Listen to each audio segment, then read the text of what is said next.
화요일마다 뵙는 분입니다. 여러분들이 응원하시는 분입니다. 김병주 민주당 의원 함께합니다. 안녕하십니까? 네, 안녕하세요. 반갑습니다. 와. 네. 자, 저는 새해 처음 네. 뵙게 됐는데 네. 새해 복 많이 받으시고요. 네, 김병주 새해 복 많이 의원님. 받으십시오. 네. 네, 네. 열심히 또 일을 해 주실 거로 생각을 합니다. 네. 새해가 밝았는데 김병주 의원의 새해 목표 새해 이것도 목표. 궁금합니다. 예. 네, 이재명 정부 성공을 김병주가 경기도에서 경기도에서. 뒷받침하고 싶습니다. 아, 그 새해 목표 확고하게 확실하게 네, 세워 두셨는데 네. 어제 경기도지사 출마를 공식 선언하셨습니다. 네. 그렇습니다. 이재명 정부의 성공을 경기도에서 완성시키겠다라고 네. 강조하셨는데 네. 이 기자회견 들으시면서 이렇게 말씀하신 분도 있을 것 같아요. 왜 경기도인가? 네. 여기에 대한 그렇죠. 물음표를 찍어 보신 분도 있는데 네. 어떻습니까? 그렇죠. 이번 지방선거는 단순한 지방선거가 아니라 네. 이재명 정부 성공을 증명하는 음. 선거입니다. 그래서 이재명 정부 성공을 위해서는 이재명의 동지, 네. 정치 공동체인 그런 사람을 뽑아서 같이 가야 된다. 경기도는 어떻습니까? 대한민국의 심장입니다. 심장. 그리고 그래서 정부의 성과를 경기도에서 정책으로 성과를 같이 내줘야 되는 구조잖아요. 네. 그래서 이재명 정부가 성공하기 위해서는 경기도지사는 이재명 대통령의 국정 철학을 가장 잘 이해하고 그리고 가장 잘 추진할 수 있는 사람, 그 사람이 필요합니다. 네. 저는 이재명과의 든든한 동지면서도 네. 정치 공동체잖아요.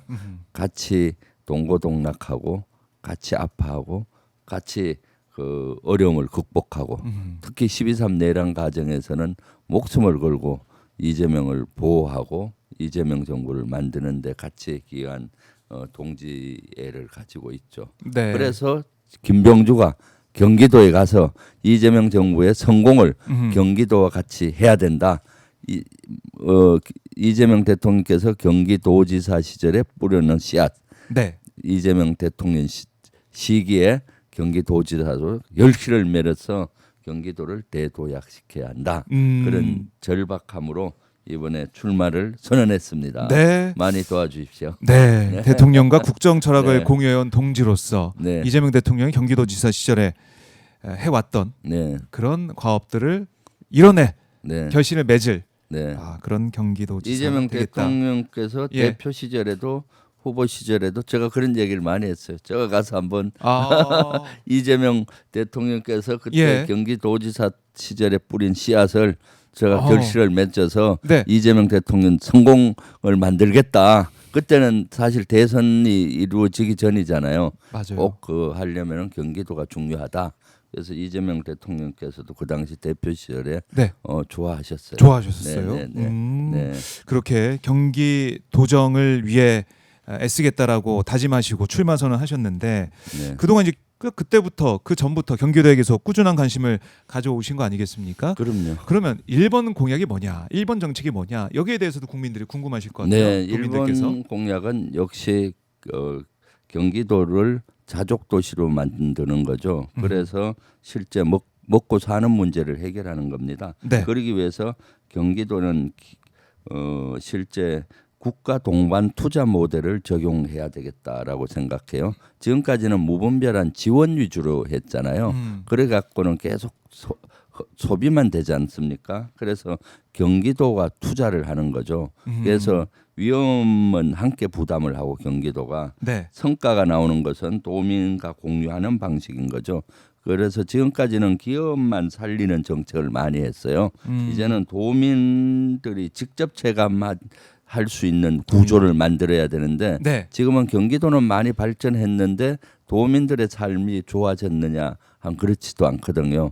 서울과 격차도 많이 나고 출퇴근 시간도 어렵고 네. 또 문화나 병원이나 이런 삶의 질이 향상되지 않았어요.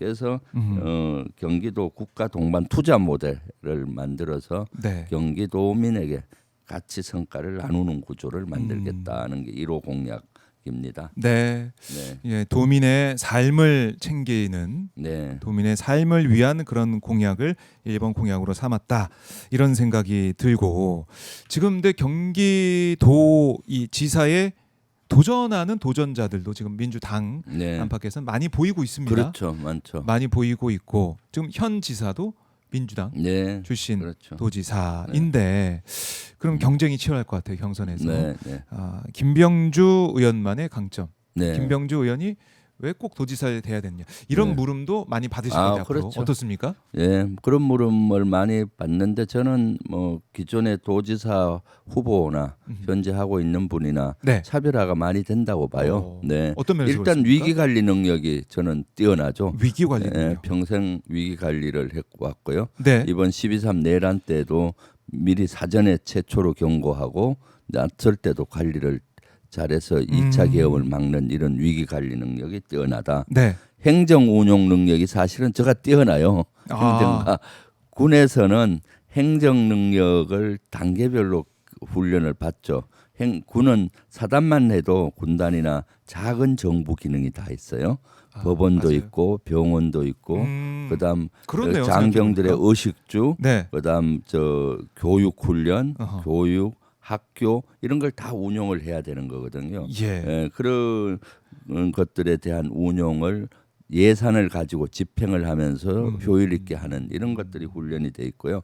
그리고 저는 국제적인 시야를 가지고 있습니다. 사실 외국에서 유학도 했었고 미국에서 네. 특히 경험적으로 유엔에 가서 유엔 요원으로서 국제 평화를 위해서도 노력을 한 적이 있고 한미연합사 부사령관과 한미 지상 구성군 사령관 시절에는 미군들까지 지휘하면서 네. 미군의 행정뿐만 아니라 했잖아요. 어. 지금은 국제적인 시야가 필요합니다.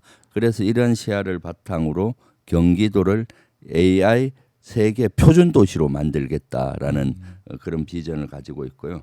이재명 특히 정부 이재명 대통령과 동지적인 관계를 가지면서 네. 연결된 아주 실행력이 뛰어나죠. 저는 행동력이 뛰어나거든요.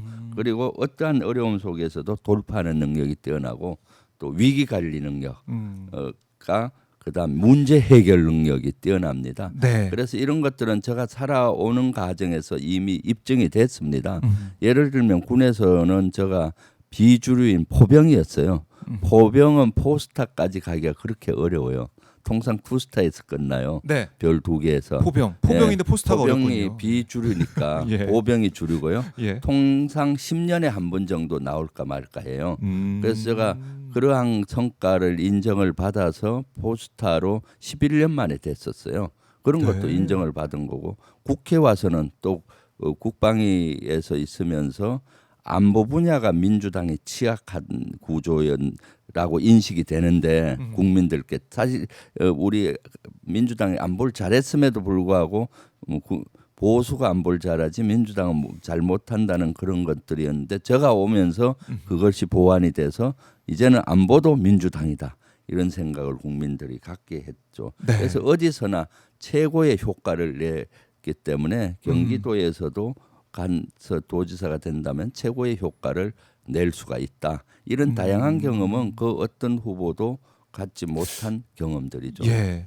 그러니까 이제 군 출신이 지방행정 잘할 수 있겠냐 이런 우려도 있는데 지금 말씀 네. 들어보니까 오히려 그렇기 때문에 더 이 행정을 잘할 수 있다, 잘 펼칠 수 있다. 네, 그렇죠. 그렇네요. 이 군 조직에서의 그 경험 이런 것들이 오히려 더 도움이 되는 것이다라고 네. 강조하신 거고 그리고 이제 평소에 이제 강조해야 하셨던 게 도민 주권 행정 아니겠습니까? 그렇죠. 이건 좀 어떤 방식으로 진행이 될까 여기도 좀 궁금한 게 있어요. 도민이 주인이 돼서 하는 행정이죠. 네. 지금 우리 이재명 대통령이 추구하는 것은 국민 주권 정부잖아요.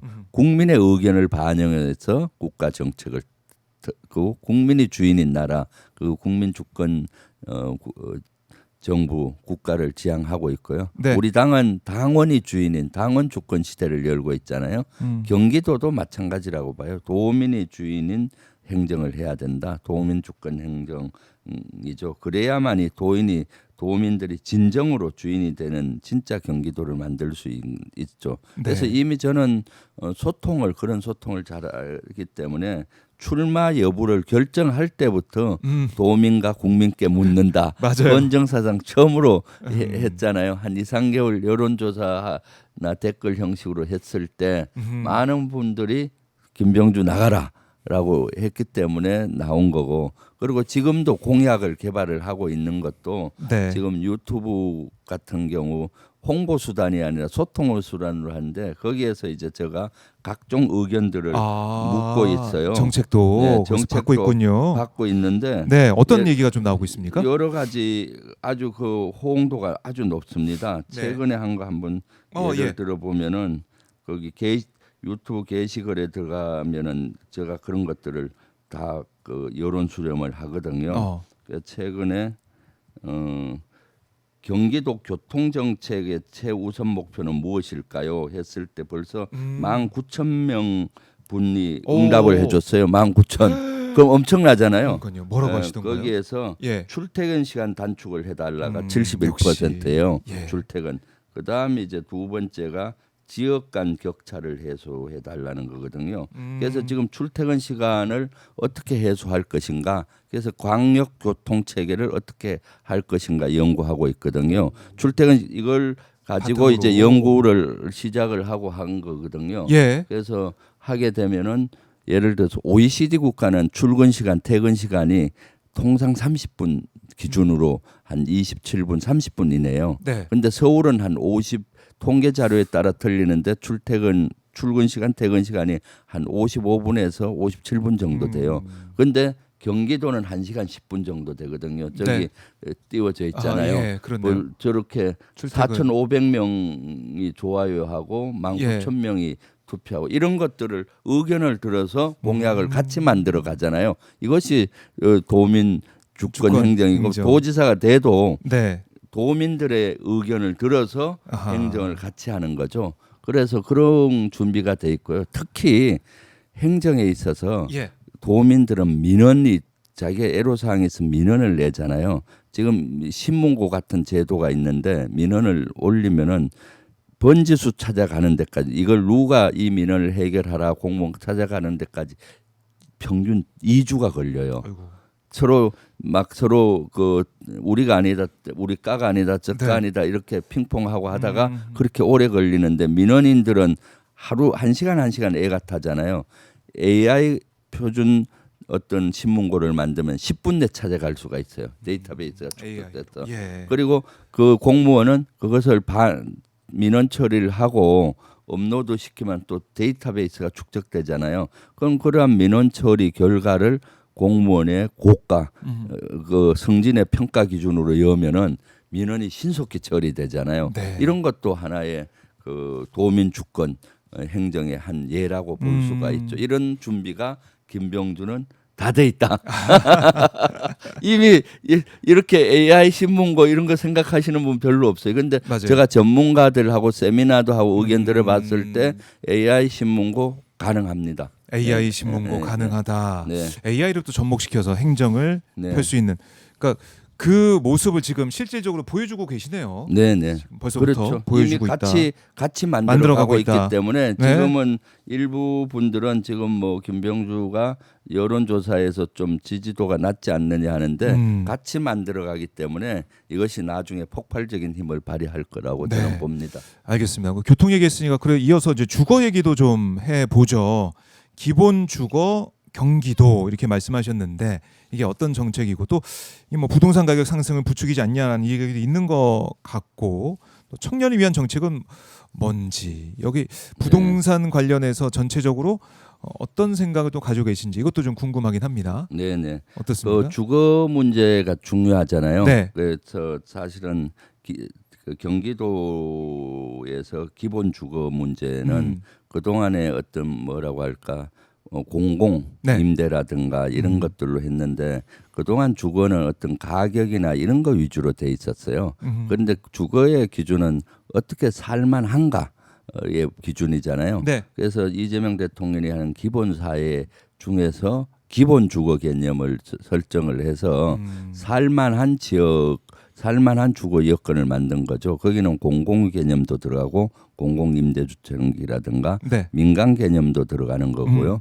또 거기에는 편의 시설도 같이 들어가는 거죠. 살만한 주거 환경을 만드는 것이 대단히 중요한 개념이거든요. 예를 들면 기본 주거 시설에 들어갔을 때 거기서 병원도 쉽게 편의를 받고 교육, 문화 이런 것들이 패키지화 돼야 되지 않습니까? 그렇죠. 물론 이것은 단기간에 해결할 수 있는 과제는 아니에요. 단기적인 플랜을 가지고 단계별로 접근해 가야 된다라고 네. 생각하고 있죠. 그래서 주거 그런 문제, 또 기본 주거 문제는 네. 실질적으로 집값 정책이 아니고 삶의 질을 높이는 어떤 그런 정책이다. 얼마짜리 집에 사느냐가 중요한 것이 아니라 네. 여기서 살만한가 기준이 바뀌어야 되는 거죠.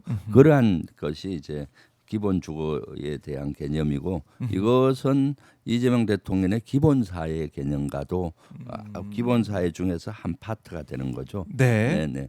그래요. 이 기본 사회 그걸 또 구현을 네. 하기 위해서 준비를 하고 있다. 이렇게 볼 수가 있겠습니다. 자, 저희가 뭐 이제 시간이 지금 네. 한정돼 있어가지고 그렇죠. 네, 경기도 네. 얘기는 다음 주에 와서 또 오케이. 이어가 보도록 네. 하고 네. 현안을 좀 보면은 이미 준비가 많이 돼 있습니다. 김병주 행정 능력 있습니다. 네. 통상 많은 저의 지지자분들도 그렇고, 아이 김병주가 국방부 장관 가야 되는 거 아니야? 하는데 군인 출신이 뭐 행정 능력이 있냐 네네. 하는데 사실은 다 준비돼 있고 군인 준비돼 있다. 행정 능력 많이 쌓았습니다. 누구보다 잘할 수 있고 네. 경기도를 바꿔야 합니다. 이재명 정부 성공을 원하시는 분은 김병주 경기도로 갈 수 있게 네. 그렇게 응원해 주십시오. 알겠습니다. 다음 주에도 저희가 한번 이 경기 도정에 대해서 더 네. 알아보고 네. 김병주 의원의 생각을 들어보도록 하고요. 자, 트럼프 대통령이 베네수엘라 마두로 대통령 부부를 체포를 했어요.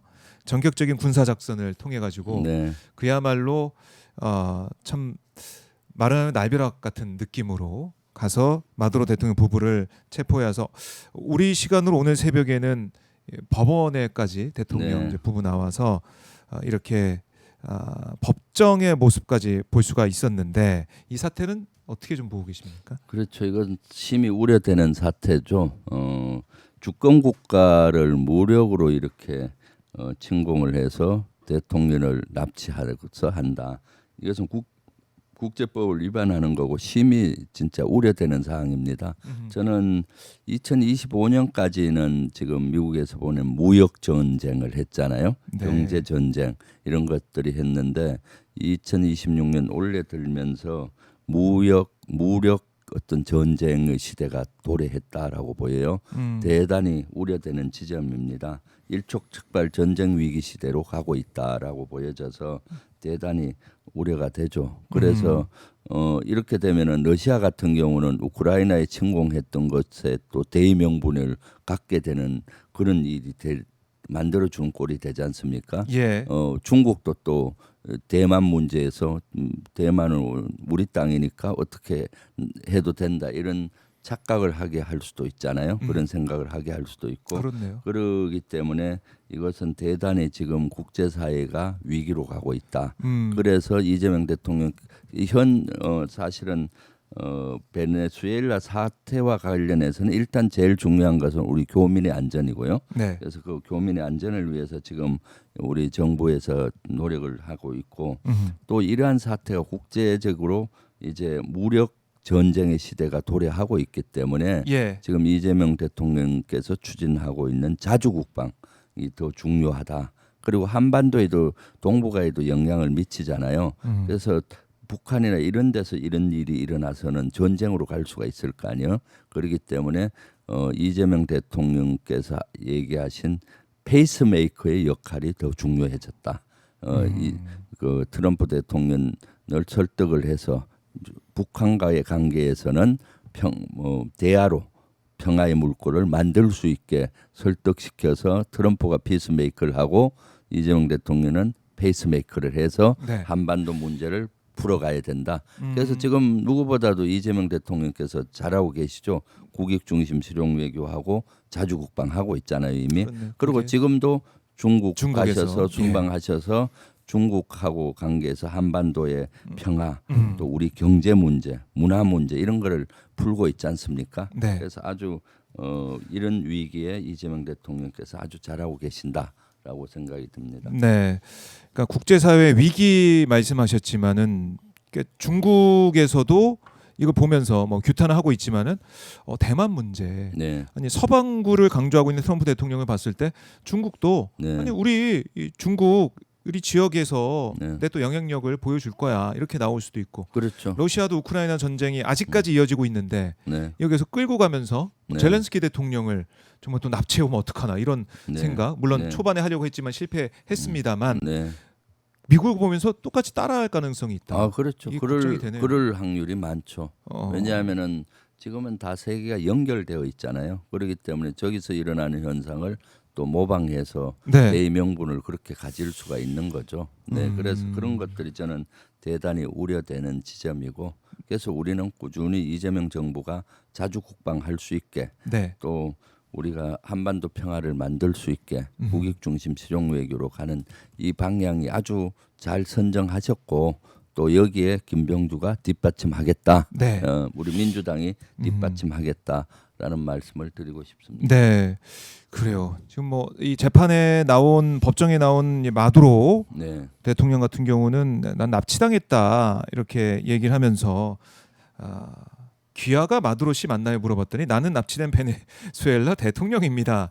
이렇게 얘기를 하는 네. 모습 이게 좀 인상적이기도 한데 이런 가운데 뭐 이제 마두로 대통령을 체포하는 과정에서 뭐 델타 포스가 네, 가서 들어가서 침실에서 그 부부를 끌어내왔다 네. 뭐 이렇게도 보도가 되고 있기도 한데 미국의 이런 뭐 정보전 이어서 이런 첩보전 포함한 군사작전 이런 능력 이런 것들도 많이 또 평가가 받고 있는 평가가 내려지고 있는 그런 상황이더라고요. 그렇죠. 어떻게 보셨습니까? 네. 이것은 두 가지 관점에 봐야 돼요. 음. 군사적으로 완성도는 대단히 높다. 네. 그렇지만은 군사적 완성도가 높다고 해서 정당성이 확보되느냐 하는 건 별개의 문제예요. 네. 그래서 군사적으로는 아주 완전성이 대단히 높죠. 왜냐하면은 델타 포스 피해는 한 명도 없고 그쪽에는 아주 신속히 대공망을 제압하고 헬기를 투입을 해서 딱 그 핵심만 해서 체포해서 나오잖아요. 그런 군사 작전은 아주 완성도가 높은데 과연 그것이 군사 작전이 정치적인 성공으로 이어질 것이냐는 대단히 의문인 거죠. 정당성 면에서 부족하기 때문에. 네. 예.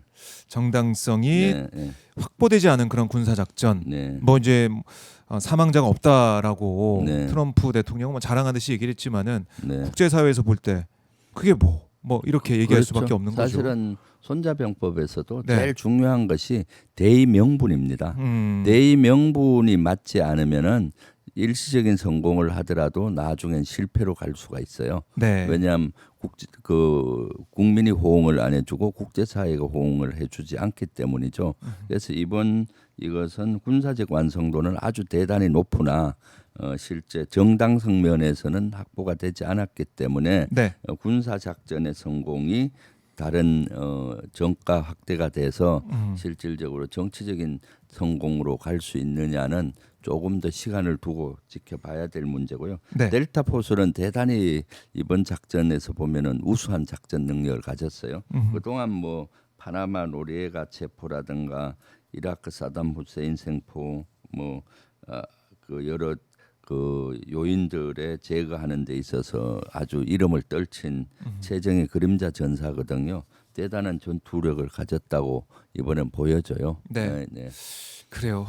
이제 마두로 이제 체포 뭐 군사 작전 면에서 보면은 많이들 뭐 평가를 하겠지만은 정당성 확보 면에서는 국민들의 글쎄요. 이 베네수엘라 국민들 마찬가지로 전 세계 네. 세계인들이 볼 때는 뭐 어떻게 주권국가를 이렇게 들어가서 대통령 납치할 수가 있느냐 국제법 그러니까 유엔 헌장을 그렇죠. 어긴 그런 사태다라고 비판을 많이 할 수밖에 없을 것 같습니다. 네. 네. 자 그리고 이 현안으로 국내로 돌아와서 보면 이제 윤석열 내란 재판 이제 막바지로 향해 가고 있는 거 아니겠습니까? 네, 네, 네. 1월 9일 변론 종결 네, 네. 예정이 돼 있는데 구형 예상 좀 해볼까요? 어떻게 보세요? 뭐 법이 허락하는 최고형을 구형해야 되는 거죠. 어허. 왜냐하면은 사실 이번 내란 아닙니까? 내란은 과거 역사를 돌이켜 보면은 역적죄인 거거든요. 과거 역적죄인은 어떻게 처벌하나요? 완전 법정 최고형을 본인을 또 할 뿐만 아니라 삼족을 멸할 정도로 중범죄로 해서 하지 않습니까? 늘 거기 내란죄는 특별수사단이 편성되고 특별재판, 특판이 늘 했어요. 네. 예전엔 특판 같은 거 보면은 영의정의하기도 하고 우리로 얘기하면 국무총리나 왕이 친국을 직접 하기도 하잖아요. 네. 그럴 정도로 엄한 거죠. 이번 건은 명백히 역적죄와 같은 내란 우두머리에 대한 거기 때문에 네. 법정 최고형으로 구형이 되고 선고가 돼야 된다라고 저는 생각하고 있습니다. 그래야만이 다시는 미래 세대의 빚을 안 지고 미래에 이런 구테타나 친구테타 내란을 뭐 일으킬 수 있는 씨를 잘라버리는 것이 되는 거거든요. 네. 여기서 온정적으로 처벌이 돼버리면은 그 씨앗이 남아서 미래 세대에 우리가 빚을 지는 겁니다. 다시 또 내란이 일어날 소지가 있잖아요. 네. 네. 사형 구형의 사형 선고 네. 이렇게 강조를 하셨는데 사실 이번에 뭐 여러 가지 재판 과정에서 뭐 통당 얘기까지 나올 정도로 국민들이 보았을 때 네, 그렇죠. 말도 안 되는 네. 이유를 들면서 이 내란 행위를 정당화하려는 그런 움직임 이거 재판부가 어떻게 캐치해내고 판단할 것인가 지켜봐야 될 것 같고 이번에 이제 국방부 원래 청사였던 네. 용산 대통령실 거기 보니까 집무실에 사우나를 만들어 놓고 침실을 만들어 놔서 야 이게 네. 진짜 이렇게 만들어 놨구나. 네. 초호화식으로 이렇게 만들어 놓고 거기서 그러니까. 자신은 즐겼구나 이런 네, 생각 네. 분노하게 됩니다. 참 어떻게 그 보셨어요? 국민들 그 보면서 그 근무할 생각은 아니고 할 생각은 안 하고 네. 대통령의 권력 권한을 향유하고 즐기려고 하는 거 아니에요? 밤 늦게까지 술 먹고 가서 사무실에서 남들은 일하는 것 같은데 가서 자고 사우나 하고 아니 사무실 집무실에 이런 게 돼 있었죠. 누가 또 상상을 했겠습니까? 그러니까요. 네, 참 그 이게 호텔 그냥 호텔 방 같아요. 그러니까요. 저기 사실 호텔 제가 저 스위트룸 뭐 이런 건물에 느낌. 살아봤었잖아요. 네. 저 살아봤는데 저렇게 하면 안 되죠. 통상 이제 그 간이 침대 정도 낼 수 있는 침실은 만들어놔요. 왜냐하면 밤에도 비상이 걸리면 들어가서 일하다 잠시 쉬는 간이 침대 정도는 네. 할 수 있지만 저렇게 호텔식으로 한다는 것은 실제 저것은 국방부 건물을 뺏어서 들어갈 때 리모델링 한 거 아니에요. 그렇죠. 그때 이미 대통령 당선되면서 이제부터 내가 대통령이야 권력을 향유해야 돼 하면서 만든 거 아니에요. 상상이 안 가는 일이죠. 상상이 안 가고. 네, 그러니까 네, 이번에도 밝혀지긴 했지만은 네. 비밀 통로를 만들어 가지고 네, 지각하는 건 안 들키게 네, 몰래 들어가서 네, 자서 뭐 이제 업무를 뭐 하는지 아닌지 모르겠지만은 어쨌든 사우나 하고 네. 잠깐 쉬었다가 또 저녁 해질 무렵에는 또 뭐 술 한잔 하고 이런 생활이 반복된 게 아닌가. 네. 그렇게 우리가 추측할 수밖에 평생 없어요. 공직자로 검사로 살았는데 검사들 정식 출근해서 정식 퇴근할 텐데 그 습관인데 어떻게 대통령 되자마자 생각부터 저렇게 바꾸는지 모르겠어요. 글쎄요. 검찰총장 이럴 때도 정시 출근했는지 그것도 좀 봐야 될 것 같은데. 그러니까 지검장 할 때, 총장 할 때 특히 군인으로서는 상상이 안 가는 일이에요. 사실은 군은 정식 출근이 아니라 늘 두세 시간 일찍 출근하고 또 정식 퇴근은 아니고 밤새 또 근무하고 네. 막 하잖아요. 그런 것들이 습관화돼 있고 또 저는 평생 대령 때부터는 저녁에 술도 세 잔으로 스스로 제한하고 아하. 소주 세 잔 정도 이상은 안 마신다. 예. 물론 뭐 가끔 마실 때는 있지만 스스로 제한을 하려고 노력하고 했죠. 왜냐하면 밤에 지휘관이면 깨어 있어야 되니까 그렇죠. 24시간 깨어 있어야 되잖아요. 그런데 일국의 대통령 국군 통수권자가 저런 형태를 했으니 윗물이 맑아야 아랫물이 맑은데 저렇게 하면 밑에 참모들도 다 노는 겁니다. 밑에 기강 수석들이나 자체가. 참모들 모르겠습니까? 당연히 알죠. 결제 들어가려면 아이고 다음에 오세요. 지금 쉬고 계세요 했을 거 아니에요. 참. 제대로 이 국정 자체가 네. 운영되거나 돌아가지 않았을 거다. 네, 네, 그런 그렇죠. 생각할 수 있네요. 네, 네. 아까 조금 전에 김병옥 정무비서관 인터뷰도 했지만은 지금 대통령실 청와대는 정말 열심히 일을 하고 있거든요. 그야말로 네. 몸을 이제 갈아서 네. 일을 하고 있는데 너무 이제 비교가 되는 사안이다. 지금은 예. 이재명 대통령 되시고 가장 큰 변화가 공무원 사회가 너무 일을 열심히 한다는 거예요. 왜냐하면 업무 보고 보세요. 업무 보고 공개로 하니까 또 열심히 공부를 해야 되는 거고 업무 파악해야 되는 거고 또 어떤 질문 나올지 모르니까 그렇죠. 얼마나 업무 파악을 열심히 하고 하겠습니까? 생방송이 되는 상황. 그리고 이재명 대통령 본인이 뭐 밤낮 없이 일을 하시니까 늘 긴장돼서 하거든요. 대표 시절에도 그렇게 일을 많이 하셨어요. 대표 시절에도 최고위원을 할 최고위원들이- 때 아이고 최고위원을 얼마나 비공개 최고위원 많이 했는지 몰라요. 수시로 하고 휴일날 또 갑자기 몇 시에 어디 한다고 가서 또 네. 토의하고 또 그 당의 여러 가지 문제들을 풀기 위해서 같이 머리를 맞대고 예. 뭐 그렇게 많이 했죠. 네. 그렇네요. 그게 예전 뭐 성남시장, 경기도지사, 당대표 시절 말씀하셨지만 그 대통령까지 이어지고 있는 그럼요. 그런 업무 스타일이고 열심히 일하는 모습이다. 네. 그런 생각도 들고 그러다 보니까 이번 이재명 대통령의 신년사를 보더라도 네. 국민의 삶을 네. 기준으로 해서 그렇죠. 열심히 일하겠다는 거 다짐을 한 신년사다 이렇게 볼 수도 있을 그럼요. 것 같아요. 2025년은 비정상의 정상화, 12.3 내란으로 상처 입은 것을 회복을 어느 정도 했고, 네. 2026년은 이제 실천과 행동으로 대도약을 해야 되는 원년이다라고 말씀하셨잖아요. 그러니까 사실은 이제 대도약을 하는 거죠. 윤석열 정권 3년 동안 얼마나 많은 분야가 후퇴했습니까? 이제 짧은 한 6개월 동안 2025년 동안 회복을 많이 했고 네. 이제 도약해야 된다고 보고요.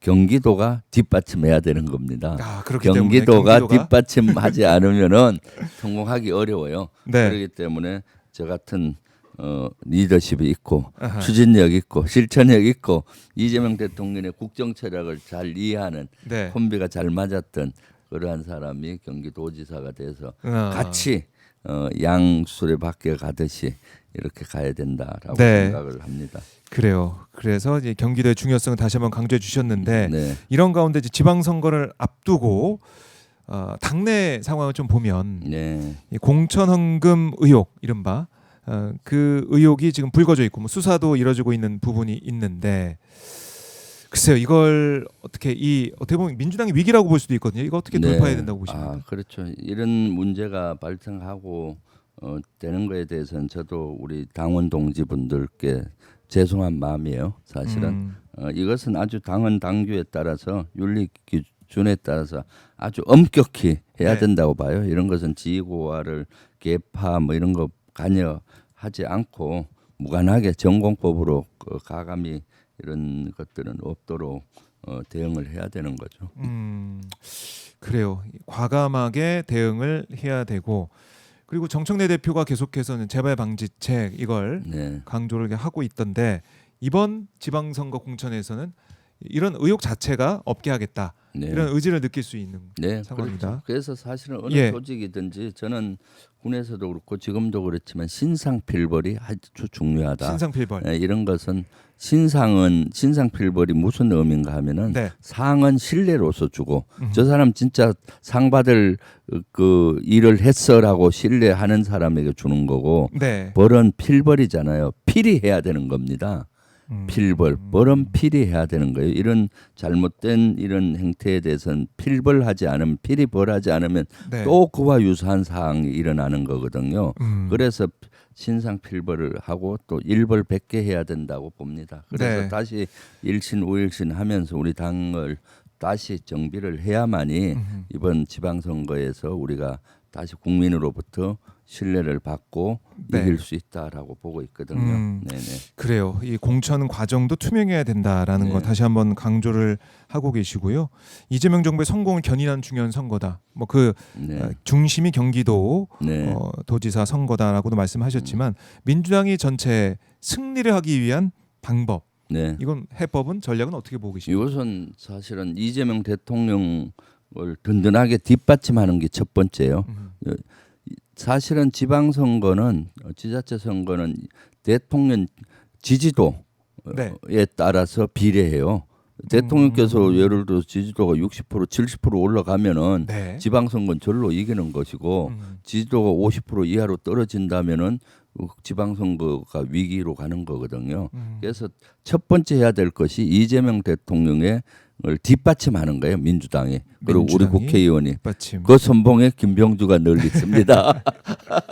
그리고 이제 사실 이재명 정부 대통령이 있고 정부가 있잖아요. 이번에 정부는 이재명 정부지 않습니까? 네. 이재명 대통령을 뒷받침하면서 이재명 정부의 성공을 위해서 당이 뒷받침을 든든하게 해줘서 하는 것이 사실은 첫 번째 선거 전략이에요. 선거 전략 딴 거 없습니다. 그 다음 이제 지방 정부와 중앙 정부가 원팀 구도를 만들어야 된다. 지방선거 성공한 이후에 원팀이 되어야 가지 않습니까? 네. 그래서 이재명 정부와 지방 정부가 원팀이 될 수 있는 사람을 지자체로 뽑아야 되는 겁니다. 지자체장으로. 아하. 그런 다음에 이제 국민이 원하는 개혁들 있지 않습니까? 예. 지금 내란 척결하고 또 개혁 법안들 빨리 속도감 있게 추진하고 이렇게 했을 때 국민으로부터 신뢰를 받는 거거든요. 네. 그래서 우선순위 명확해요. 이재명 대통령을 뒷받침한다. 그 선봉에 김병주가 있습니다. 이재명 정부의 성공, 정부가 성공하도록 당이 뒷받침해야 되는 거고요. 네. 그다음 이번 지자체 선거는 명확합니다. 이재명 중앙 정부와 지방 정부가 원팀이 되는 원팀. 될 수 있는 지자체장을 뽑는 거예요. 그래야 성공 지자체에서 승리한 이후에 4년 동안 이재명 정부를 뒷받침하게 되는 거고요. 그러면서 이제 국민과 당원이 원하는 내란 척결과 개혁 법안들을 빨리 속도감 있게 해서 네. 도약할 수 있도록 만드는 것이다라고 저는 생각을 하고 있고요. 네. 그래요. 아까 지금 언급하신 그 부분이 네. 아마 이제 많은 후보자들이 네. 또 고민하고 또 중요하게 생각해야 될 그런 부분이다 이런 네. 생각이 드는데, 자, 경기도지사 출마 선언을 하고 이제 앞으로 치열한 경쟁을 통해서 네. 당원들의 선택, 국민의 선택으로 민주당 후보가 되는 게 뭐 제일 중요한 첫 번째 과제일 것이고, 그 다음에 본선이 또 남아 있는 거 네, 아니겠습니까? 그럼요. 본선에 대해서도 생각을 좀 하고 계실 것 같은데 네. 어떻습니까? 본선에 대한 준비? 경선이 끝난 본선 네. 준비하잖아요. 본선에서는 제가 생각하기에 저거가 제일 확장력이 높다라고 확장력이 보입니다. 오히려 높다. 네, 네. 네. 왜냐하면은 다른 후보들에 비해서 확장력이 높죠. 안보 분야에서도 그 육군 대장 출신으로 안보 외교를 했었고요. 지금도 했기 때문에 중도 쪽에 호소력이 있다. 중도 쪽에. 저 같은 사람은 중도에 호소력이 많이 있죠. 그래서 일부 합리적인 보수도 지지를 받을 수가 있고요. 그래서 본선에서는 중도 확장성이 높은 사람이 본선 경쟁력이 높은 거거든요. 네. 그렇기 때문에 저 같은 사람은 우리 당에서 경선을 통과하게 되면은 본선에서는 대단히 중도 확장성이 있다라고 보여집니다. 알겠습니다. 자, 경선, 본선, 지방선거 국면이 이제 본격적으로 열리는 2026년이 됐기 때문에 그래서 본선 하나만 얘기하면 내년 본선은 저는 시대 정신 올 6월에 하는 본선은 시대 정신이 세 가지라고 봐요. 네. 시대 정신에 따라서 투표하잖아요. 첫 번째 이재명 정부 성공을 누가 지자체장 견인할 것이냐. 두 번째 내란 척결과 국민의힘 심판 선거라고 봐요. 내란과 한몸인 국민을 선거로서 심판해 버려야 되잖아요. 네. 거기에 적합자가 누구냐. 세 번째 강한 리더십으로 어떻게 하면은 경기도나 또는 지자체를 발전시킬 것인가, 리더십이 누가 있느냐의 관건이거든요. 그 세 가지 기준으로 보면은 될 것 같습니다. 네, 어떤 후보를 선택해야 될지. 그래요. 네. 올해 지방선거 국면 많은 국민들께서 여러 가지 관점으로 기준으로 평가를 하실 것 같습니다. 알겠습니다. 오늘 김병주 의원님 말씀 잘 들었고요. 가시기 전에 못한 말씀 있으면 잠깐 듣고 마무리하겠습니다. 네, 어제 출마 선언을 했습니다. 네, 이재명 정부 성공을 김병주가 경기도에서 뒷받침하기 위해서 출마 선언을 했고요. 이재명 대통령의 든든한 동지이자 정치 공동체인 김병주가 돼야 된다고 봅니다. 내년 선거는 단순한 선거가 아니라 이재명의 든든한 동지를 뽑아서 중앙정부와 지방정부가 한 몸으로 되어서 이재명 정부의 성공을 견인하고, 또 경기도는 이재명 대통령이 경기도지사 때 뿌린 결실을 맺는 그러한 도지사를 뽑는 선거라고 보여집니다. 여러분 저는 준비돼 있습니다. 할 수 있습니다. 많이 응원해 주십시오. 알겠습니다. 네. 의원님 말씀 잘 들었습니다. 네, 감사합니다. 네, 고맙습니다. 지금까지 김병주 민주당 의원과 말씀을 나눠봤고요.